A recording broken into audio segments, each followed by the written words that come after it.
Hey everybody, we're back again. What's going it's back. on? We're talking to the fat man. We saved his ass. We looked at the guide. Explain why this is happening. We needed to thaw this motherfucker, so he'll give me the tunic. He gives us a free tunic. Yeah. It turns out that the tunic that was in the shop was 300 rupees. Yeah.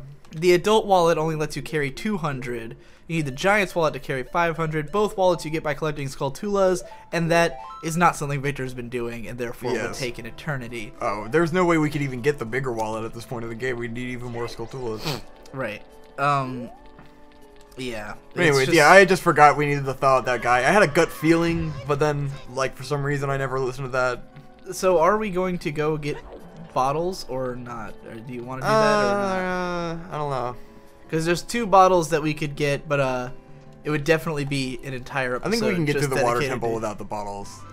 Right. Is there anything that we really would need them for other than like what we just did, where it would have been really convenient to have 2 bottles? I don't remember. We had to off-screen film ourselves going back into the cave, getting the fire again to melt the dude, and it's like if we had the 3 literally bottles, the point I'm at in Majora's Mask right now, I'm literally just trying to get the bottles. Because it came to a point where I need to collect all of these eggs. Literally? Yes. It's 3 drinks someone just had to get. I'm at a part of the game where I have to collect these eggs, but there's 4 of them in this place. The only way to pick them up is with bottles. So if you want to get all of them in one go, you need 4 bottles. And you're on a time constraint, so you need to get them all in one go. So I've just been trying to get 4 bottles, which is taking me for fucking ever. But I'm like, well, at least now I'm exploring the game more. Yeah. Yeah. Bottles are very important in Zelda. It's funny because, like, Victor's sort of stance when it comes to, like, Zelda games is that he likes to just, like, rush through on his first play, and then maybe if he plays it again, look into it more. But, like... No, I've gotten 100% on this game and Twilight Princess. Like, I usually go back. 100% I got 100% on this game? on Wind Waker 2. You got the big Goron sword and everything? Yeah. The whole fucking long-ass fetch quest thing? I did it on the 3DS, I believe. Because I've come, like... I've come close. Or did you get all 100 Skulltulas? I'm pretty sure I did. I don't remember. I might have got. I know I've at least gotten all the heart pieces and the big Goron sword and all that. You have to. And I think to get the last heart piece, you have to get all the Skulltulas. Well, then yes, I probably got all the Skulltulas. Man, if that's true, it's hard for me to believe. I've gone back and I've gotten 100% in Twilight Princess. I've just never known you to be a completionist about any It's only with the Zelda games when I go back to them. Right. And I got everything in Wind Waker. Like for me, it's more of like a. I like to try to be completionist, but there's always that point where it's like the last one is way too much. The first time I'm playing it, it's like I want to get through the game. So it's like I want to see what happens. I want to get to the end. I want to get to the next boss, so I'm not going to complete it. I'm not like that because like with Zelda games in particular, like for me, I've said this before, but the whole appeal is exploring the world like as in-depth as possible. So to me, like I don't want to fight the bosses. I want to explore, you know, and then like I explore until I have to go back to the dungeon. It depends on how much fucking time I have, because usually the first time I play through a game, I'm doing a lot of shit. I need to beat the game. Like with Majora's Mask right now, it's like I'm doing way too much to ever play it. So I'd really rather just get to the game, you know, experience it in full, and then go back and get stuff. Alright, stop taking your hand off the controller when you're talking so you can have it there to press A at the right moment. I'm fucking doing the thing. You have to be dashing when you, like before you get there. You have not been timing it very well. I've been watching. Like, hit again. There you go. Hit again. Yeah. Whatever. What do you get for the fishing game? I think it's a heart piece or something. I don't remember. I never remember how to get 100%. Right. Yeah, but I just like exploring everything, but then there's that one piece that's just like impossible. I believe I got 99% the one time I played Twilight Princess, because there was one heart piece in the first dungeon I couldn't get because you needed it to get it on the first time through, and then I got 100% again just to get that heart piece. Wow. Yeah, it's fucked up that there's stuff like that in Zelda games where they, so much of it is not like that, and then there's just that one thing that's like, oh, you didn't know about first it, so dungeon. fuck you. And I'm not sure if I couldn't go back and get it, but I remember trying and I could not fucking find it. When I was playing the Minish Cap, I was trying to play it to 100% completion, and like, there was one. It was like the light arrows. Like you could only get the light arrows by doing this really obscure thing where like you take this, like you unlock one kinstone thing that like opens a teleporter to the last or to a later dungeon, and there's like some guy and he gives you a thing. And I was like, how the fuck was I supposed to know that? But if you beat that dungeon before you do that, then you can't get him. Yeah. Like the guy dies or something like that. It's like, what were the odds I was gonna figure that out in time to get it done? You know. It was just a really weird thing. And so I didn't get the light arrows. And then also the very last heart piece, you have to collect every single one of the trophies from the trophy shop. And I spent like 2 fucking hours in the trophy shop pulling the lever, waiting for the thing to fall out. And I just couldn't, like, it got to a point where it's really hard to get new ones. And I had like probably 10 left, but it was just impossible to get them. And I was like, fuck it, I'm done. I don't care anymore. I've done enough. I'm 99% of the game. I'm fine. And it also frustrates me that Zelda games don't like tell you how much is left when it comes, or like it's just, it's hard to have an indication for like where the things are that you've got already, you know? Like that's why when I played Wind Waker, I made a map. I drew my own map. That's what I regretted not doing when I played Wind Waker, because I made a whole video about that where it was like, to me, it makes so much sense. You have a gamepad right in front of you. If they just made it so you could draw on the map or something, or if they gave you a map you can that's pay like the more fish detailed. to give you the details. Yeah, but he doesn't give you all of it. I see. He doesn't tell you. Because I didn't even realize I could do that till the end of the game, and I was like, wow, I drew my own fucking map and everything. He helps you, but it's not. He doesn't tell you what you've already got, and that's where it's a problem. Where like you're trying to figure out where the last heart piece is that you haven't got, and you end up sailing around the whole fucking world to everywhere that indicates a heart piece, because it doesn't cross it off for you. You know, and I was like, it would make sense in the context of the game for Link to cross off the ones he's got, you know? So it would not break cool immersion. If you got to do that. Right, because like I get not wanting to do it. Like, okay, in Tomb Raider 2014 or 13, then when you hit start, it tells you how many collectibles are in the area and how many you have, right? Yeah. So you can very easily keep track of how much you've got left to collect.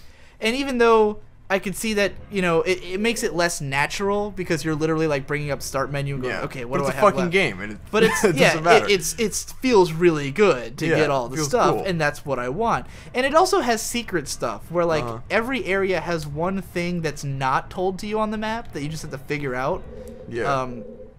Although I found out later that if you use the like L button thing where like where you can sense shit, the fun killing button, right?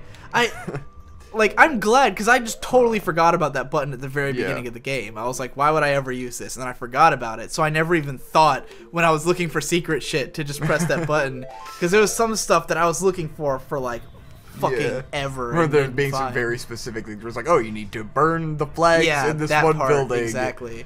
But I never ended up beating that game. Really? You never beat it? No. Holy shit. I got like 3/4 or 5/8 of the way. Oh, shit. Oh yeah, is that Zoras.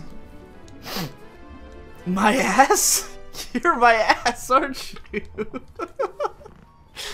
Oh, that won't I'm stop glad it being funny. Still works. Oh man. Oh, I kept that bitch waiting. Okay. So, anything else you wanted to talk about your week, your day? Here's one. How about this will seem dated to our audience, but it will be relevant to us right now.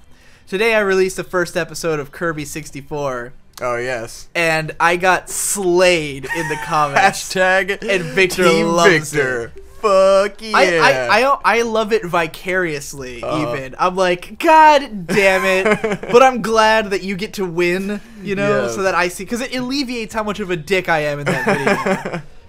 See, what people don't understand, see how the microphone's slightly angled towards me right now.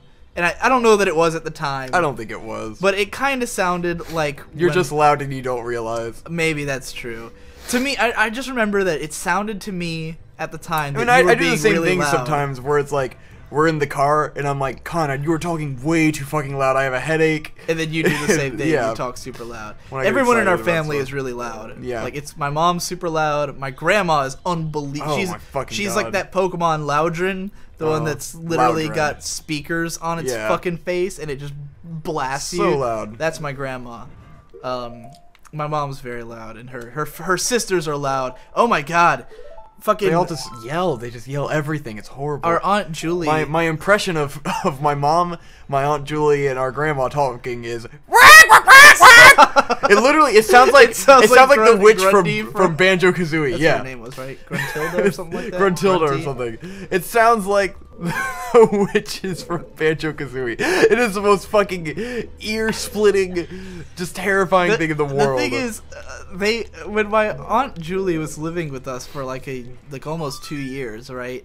Like a little while ago, and the song. You know, my room is up a flight of stairs, right? And but at the bottom of the stairs is the den where like everyone hangs out, like where my parents hang out rather.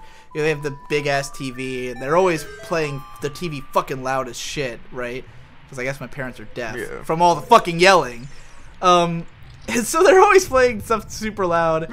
And from the den, you can go into the kitchen, right? There's like a little stairway. So like right next to the stairway going into the kitchen is the big staircase going up to my room. And there's 2 doors.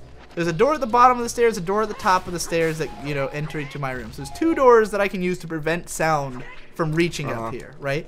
And I need those 2 doors because when they watch movies really loud, if I'm trying to like go to sleep or something at that time of day, I need both doors closed at least because, you know, to prevent sound.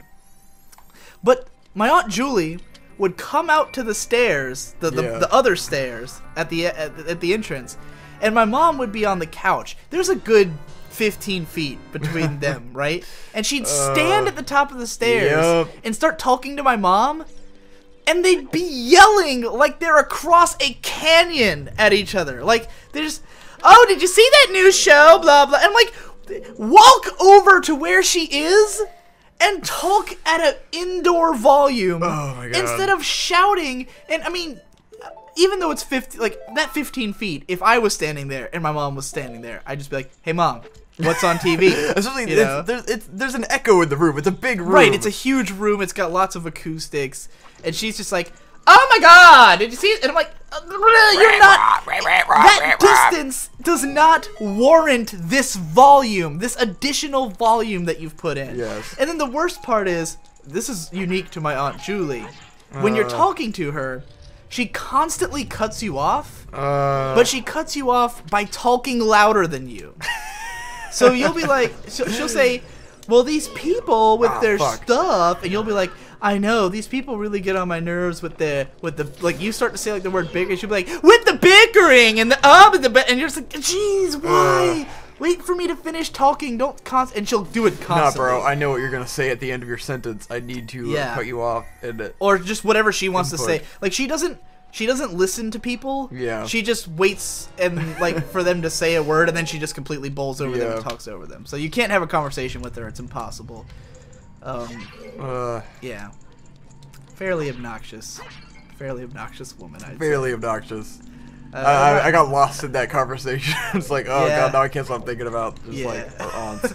Well, we weren't talking about anything. I just brought it up because of the Kirby thing. Oh yeah, the Kirby thing is what right. we're going on about. But yeah, I was glad that happened because I did come off as a total dick, and I often come off as a total dick. Yeah. But like the thing is, Victor is very good at this. I'm not saying this to slam you. Yes. But you are good at playing the victim.